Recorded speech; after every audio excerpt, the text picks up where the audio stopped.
aboneka hari ariyo perezida w'igihugu cya Repubulika Demokarasi ariko nimvuga uri gukoresha ntago ari rimwe ngo nyine ni itsinda ry'amabuye ahurira muri ako gatsiko kataboneka n'atatu bakunda kwita thiriti yego ariko ngo iyo yabaye ane haba hajemo n'ay'urupfu umva mu bariyo hari umugore bamwita Hariyana ariko ntago ndi bukwemera utaduhaye ijwi rye ni wowe uraho dushinzwe ridushakira uduha ijwi ariko Derek muri iki gihe cy'isi cy'imbuga nkoranyambaga cy'iki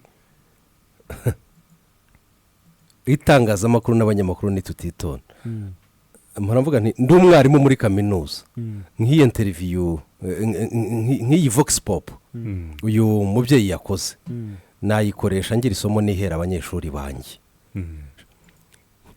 uzahirwa ubona umunyamakuru uri mu mwuga we utahutatiye ariko umunyamakuru wahisemo gukoresha itangazamakuru mu nyungu ze bwite yego dore n'ibindi bindi ashaka kuganisha mu mujyo w'umwungura kuko hariya yabajije nibura abantu babiri uwa mbere ni bane uwa kabiri ni Masad Boros hano ni Smith ahangaha baraba congressmen urumva nukomeza ukarebana aba congressmen bane yabashe kugeraho aba congress bane mu bibazo yababajije ni ibibazo bitandatu urumva muri ibyo bibazo byose urumva arashaka kubacomeka muri bo ijambo Rwanda ku Rwanda rwo kwica amasezerano rurimo gutiza crise humanitaire ku Rwanda kandi Amerika irimo irebera igomba kuba responsable wumva ari objectif ashaka ko bivuva mu munwa wabo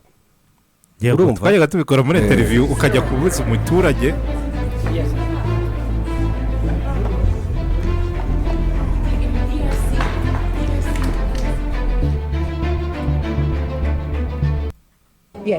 No, so and it was very good that the president and the bloodletting by M23, I think, fruitful exchange about next steps to make sure that the bloodletting by M23 stops. Because they still in DRC. I just came 2 weeks ago. You did, yeah. Yeah.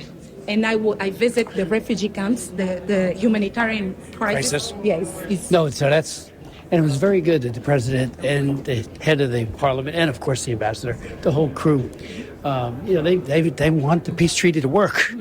But it can't work when you got M23 not only killing, but all the fleecing of minerals. And also the violence. nukuvuga ngo mu bibanje arimo aramubwira ati giyewe mperutse muri Repubulika ya Demokarasi ya Kongo nasuye inkambi mu byumweru bibiri bishize nibonera neza ko 23 ikiriyo itaravayo kandi ikibazo cy'imibereho y'abantu basanzwe n'abari mu nkamba ari kibazo iri mu kangaratete hanyuma Smith nawe mukumusubiza akamubwira ati birumvikana hari icyo perezida wacu arimo gukora natwe ubwacu ati kandi mu kurengera uburenganzira n'abantu bari mu byago ntibyashoboka 23 ikiriyo Of the agreement. The yes, African people, I know. The African people were very confident at this time because the United States is. But it's not over yet. It's not over. We have part 2 of the hearing next week. We are pressing. Good. akavuga ati rero abaturage ba Afurika cyane cyane abo muri Kongo bari bazi ubwo Amerika ibijemo ibintu bigiye gutungana undi ati byihorere wewe bihakanye. Press the administration to really sanction the Kagame leaders, maybe even Kagame himself.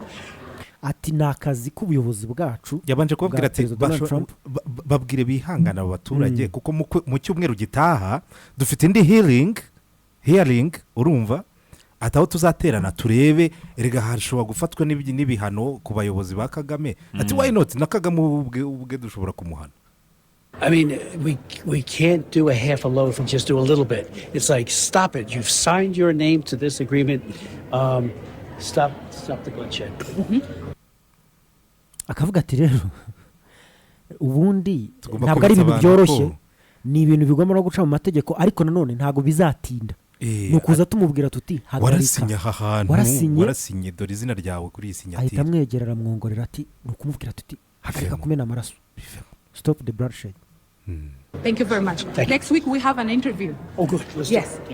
turanamwibutsa ko mu cyumweru gitaha bafite interview bazagirana ubwo uyu ni wa mugore witwa Victoria Hariana Velas akorera muri White House nyine ubwo abari aho hafi ntabwo wamucika. Ubushize ubwo yari mu Bujumbura hari abari bavuze ku ma X yuko ngo atakemerewe gukandagira muri Amerika kuva mu kwa 9 da arewe. Hanyuma se Jadon aho akorera mbere yuko tujya ku bandi iyo ugera ku bandi iyo ugera ku bandi ndetse nyemera ngo usabe ikintu kimwe hari uwabadukurikira urumva hari abadukurikiye kwanza sumwe bumva icyongereza mbere yo kuza gusobanurira abanyarwanda nyuma abumva icyongereza babyiyumvire umujyo w'iyo Vox Pop ibi ngibi byo gukusanya abantu mu ku ngingo imwe mu itangazamakuru ugakusanya abantu benshi ku ngingo imwe n'ibyo twita Vox Pop urumva mwumva iyi Vox Pop y'uyu munyamakuru twakunze kubabwira witwa Amasezerano. I thought I was late for this meeting. It turns out we were so... No, it's okay. Thank you. Thank you. I just returned from DRC. Are you coming this way? Yeah, so I just returned from DRC last week. I visited 2 refugee camps. I saw the humanitarian crisis going on. And what calls my attention is the hope that the African people are losing because of the violation of the agreement. They were very confident that because the United States is mediating, finally peace will come to DRC. But what can you share about the meeting? Well, I will tell you that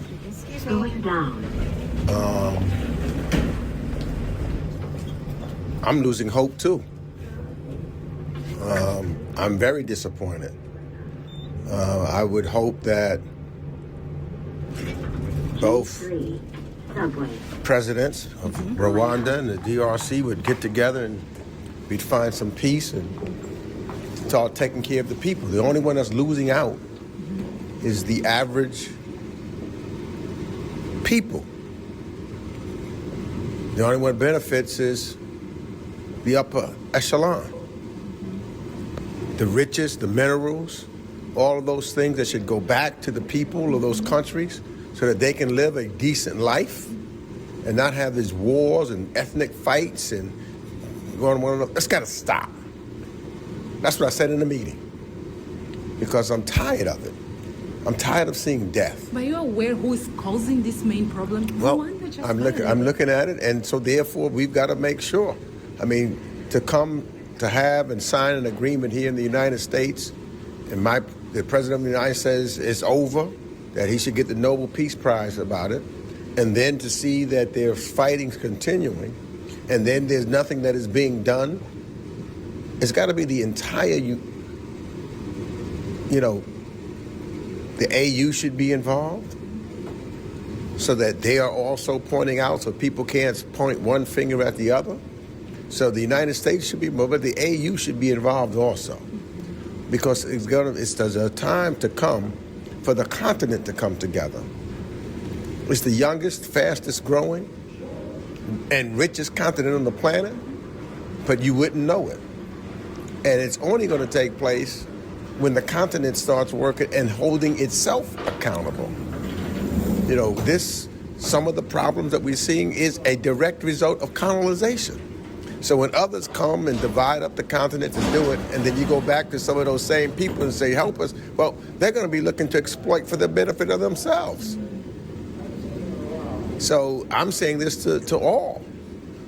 I mean, we should have the AU, and the AU should be then coming to the United States and saying that this one is doing this or this one is doing that, and here's what we need your help to do, as opposed to having one side coming saying one thing and another side coming to say another thing, if we're going to be serious about this. Yeah, but the thing is very clear. One simple fact that the world watched was the signing of the agreement. But 2 days after the agreement, Rwanda attacked. Yeah, but I don't... Killed people in Uvira, and I agree. And the United States is watching. It should have never had happened. uwari uwa kabiri witwa Meek Gregory Mills Gregory Mills Meek akaba nawe ni umu house representative ubwo afite state ahagarariye ubisomye neza rega mutaguye abantu bose n'abasenateri aba bose ni abasenateri Derike rwose dukomereze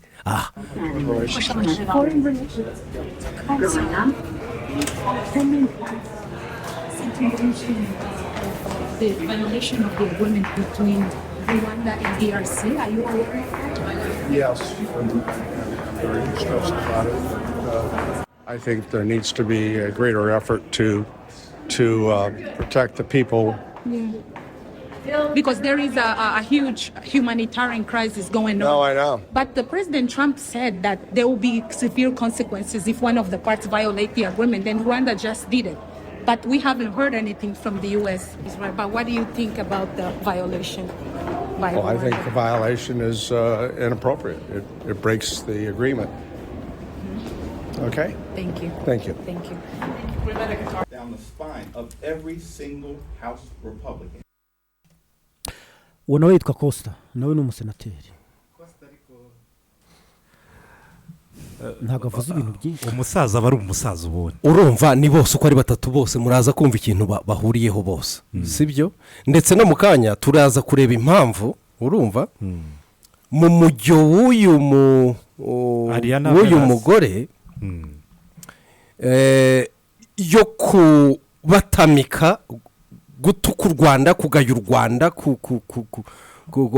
abenshi ntibigeze bashaka kumentioninga u Rwanda kuburira u Rwanda kugira ibiki byose niyo mpamvu bumvaga bose uwo mujyo badashaka kuwujyamo bakavuga ibyapfa ariko bose badashaka kujya muri uwo mujyo mu kanya turaza kureba impamvu ni iyihe nyuma y'ikiganiro baje gusohora itangazo urumva baje gushyira hanze itangazo muri iryo tangazo uraza kureba ko mu by'ukuri the whole situation y'ibyo baganiriye urumva ndetse umwanya nuza kudukundira turebe aho biva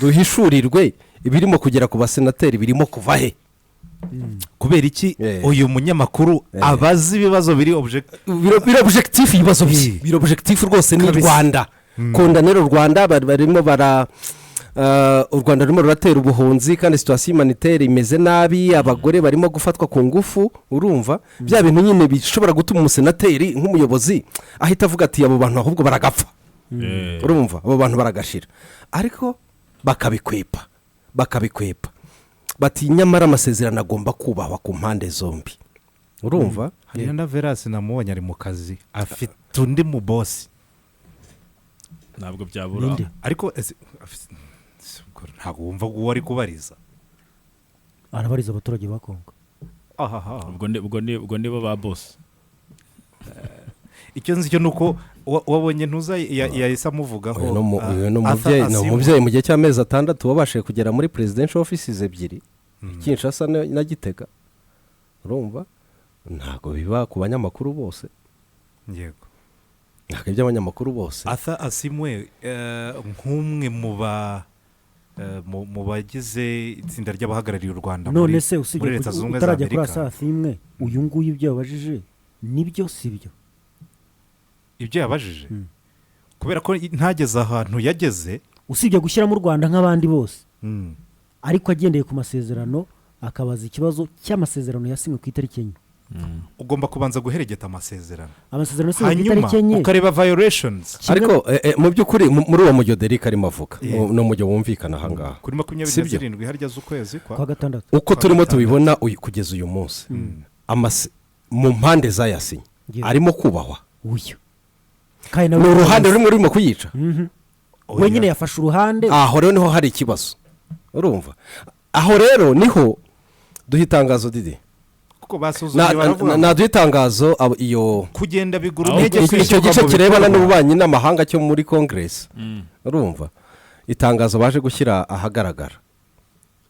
bo baremeza neza ku mpande zombi amatangazo yagiye bigura intege ku rugero rwa 23% nibwo niho ageze aba implemented uruhande uyu munyamakuru yafashe nirwo ruri kwica amasezerano nyine we kuri we nyine nirwo violating u Rwanda rego rwica amasezerano ariko no muri Kongo baracyarasa baracyashaka kwimura 23 mu kandi akavuga ko yageze muri Kongo ariko ntabone ko ingabo za Kongo zikomeje kurasa nubwo rero kuvuga ngo mbere y'uko ngo tugera kuri Asimwe yabajije ati uretse kuba uyu munyamakuru yitandukanyije n'amahame agenga umwuga we w'itangazamakuru, u Rwanda ko rufite ibyo rugaragaza rwakoze kugeza aka kanya mu buryo mu kubahiriza amasezerano, none biraza kugenda gute kugira ngo n'urundi ruhande narwo rugaragaze ibyo rumaze gukora? Urumva? Kuko uruhande rwa Kongo iyo urubajije ngo muri implementation y'aya masezerano wowe wakoze iki, iyi ingingo ya mbere ibareba mbere y'ibindi byose ni ugusenya umutwe wa FDLR, sibyo? Bimwe mu byo bavugaga ko bagomba gukora biyemeje muri aya masezerano. reka turebe itangazo ryabo bashyize ahagaragara. Nitumara kureba itangazo ryabo turareba ku ruhande rwabo ibyo bafite. Wari inshakiro karimo harigaragara neza, ariko ririya batanze reka ngerageze kuri musomera. Ni itangazo rya United States Senate Committee on Foreign Relations,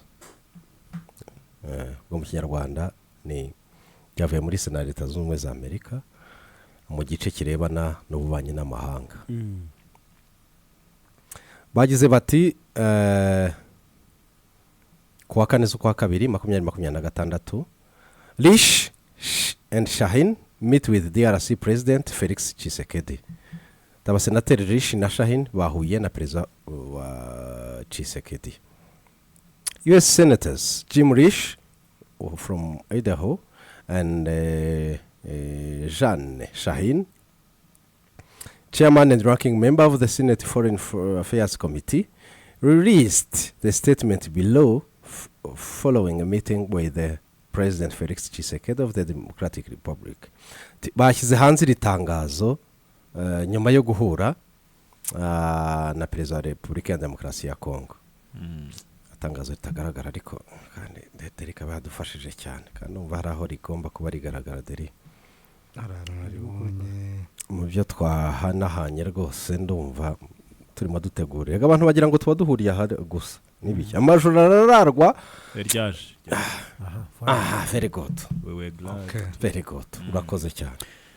Bakagira bati we are glad to welcome President Felix Tshisekedi to the United States capital today to discuss Washington Accord for Peace and Prosperity and the future of the US-DRC bilateral relationship. The United States is ready to be a strong partner to the DRC, and this bipartisan support must be made with serious effort by all parties to meet their commitment to the accords. As we have said previously, the US must also act against those who have already broken their commitment to deter further violations. Mu magambo make baravuga ko bishimiye ko bahuye n'umuyobozi mukuru w'igihugu cya Repubulika ya Demokarasi ya Kongo bakaganira ku shyirwa mu bikorwa ry'amasezerano y'amahoro ndetse prosperity n'ubukungu cyangwa iterambere. Ndetse n'ejo hazaza ho mubano hagati y'ibihugu byombi. Bakavuga ko muri uko kuganira bibukiranyije iby'amasezerano asaba impande zombi, kandi bakavuga ko ku ruhande rwabo Leta Zunze Ubumwe za Amerika bagomba kugira icyo bakora, urumva, bakora kubamaze kwica amasezerano kugira ngo ejo hazaza hayo hatongera kuba habi cyangwa se hatagira ikindi cyongera kwangirika kwayo guhagararwa. Yego.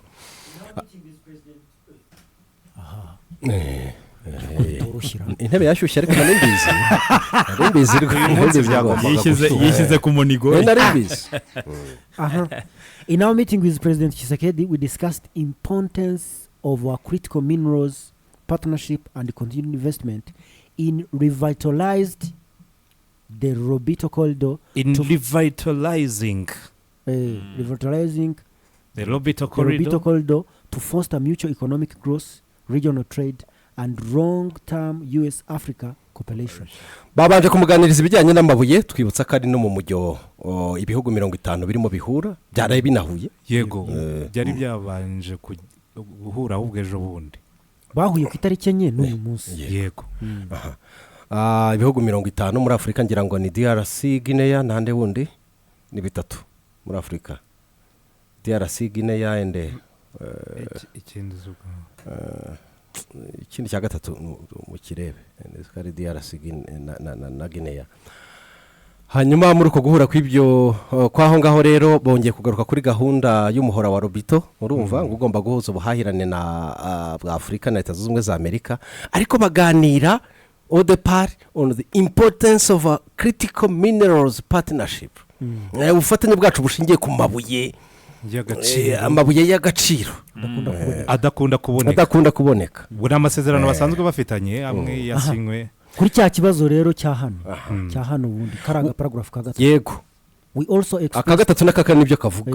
We also expressed our concerns about ongoing occupation of the part of Eastern Congo by the Rwanda-backed M23 group and the urgent need for Rwandan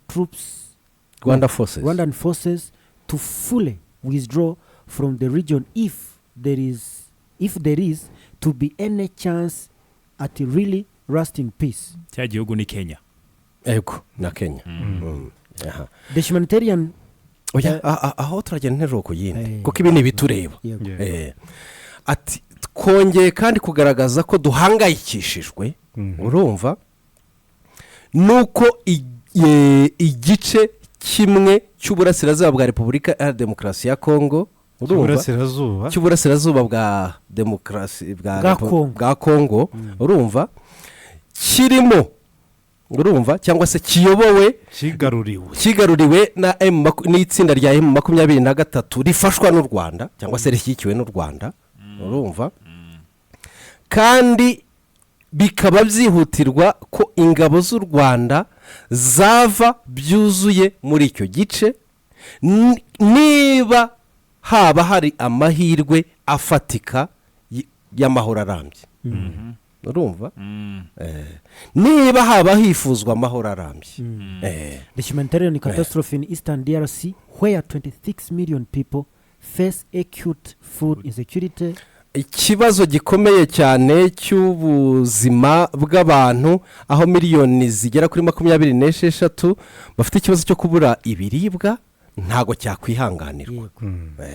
Women, children and minority communities cannot remain collateral damage.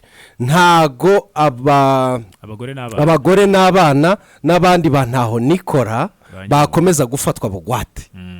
Urumva? Hanyuma bakomeza gufatwa bugwate cyangwa se bakomeza kwigirizwaho nkana, kuzira n'ibintu batazi, kuko collateral damages n'abantu bagwa mu bintu batatangije batagizemo n'inzirakarengane. Hanyuma rero igika cyanyuma rero long term stability, the DRC must do its part to de-escalate the conflict by taking decisive action against the FDLR and violent Wazalendo militias harming local communities. Mu rwego rwo kwimika umutuzo urambye, Repubulika ya Demokarasi ya Kongo igomba nayo gukora ibiyireba, urumva, mu rwego rwo gukemura amakimbirane, urumva, ifata icyemezo ntasimburwa decisive, urumva, ifata icyemezo ntakuka, urumva, cyo kurwanya FDLR ndetse n'abawazarendo babi, urumva, bazonze rubanda rwaho. We hope following this visit the DRC recommits to a credible national dialogue over military solution so that Kinshasa can build political cohesion needed to unify the country and strengthen the future of our bilateral partnership. Dufite icyizere cyangwa se we hope ni icyizere, urumva, turizera ko nyuma y'uru ruzinduko Repubulika ya Demokarasi ya Kongo yongera kwiyemeza ibiganiro, kwimika ibiganiro by'ukuri by'imbere mu gihugu kurenza ibisubizo bya gisirikari, urumva, kugira ngo Kinshasa yubake ubumwe muri politike yabo, urumva, politike idaheza needed to unify the country ari ihuza ishyira hamwe abenegihugu urumva and strengthen the future of a bilateral partnership kandi ariyo izakomeza ubufatanye hagati y'ibihugu byacu byombi now wumve rero impamvu Heras Verana wabatamikaga u Rwanda bangaga guhita bamusubiza ako kanya ahubwo bakavuga bati amasezerano arimo aricwa mu biganiro byabo bari bamaze kubaha raporo bavuga bati hari ibireba buri ruhande